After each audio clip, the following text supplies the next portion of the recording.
cost principle is one of the generally accepted accounting principles and means that assets are recorded at their historical cost. With a few exceptions, market values are not used for reporting asset or liability values. This means that these items should be recorded at the price paid for them. So how does this principle relate to the financial statements? This principle relates specifically to the balance sheet, where these items are recorded. Once recorded on the balance sheet, the cost or price of the asset or liability is not adjusted to market, economic, or inflationary changes.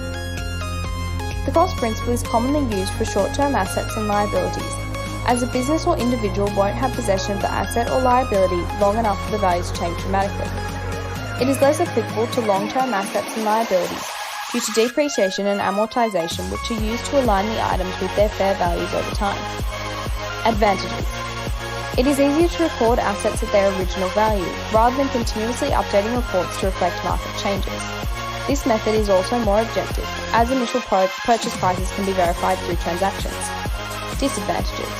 The cost principle does not account for some non-tangible but still valuable items.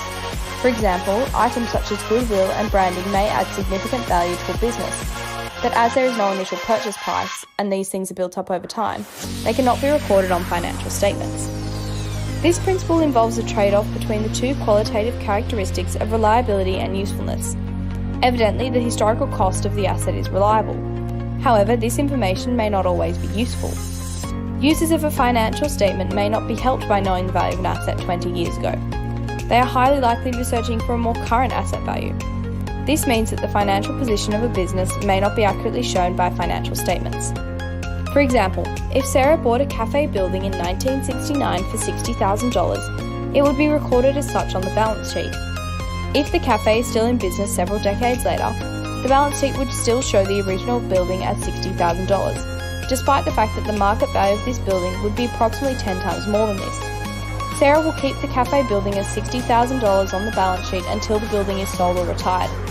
Therefore, if someone looked at the balance sheet to assess the value of Sarah's business, they would not be receiving an entirely accurate picture.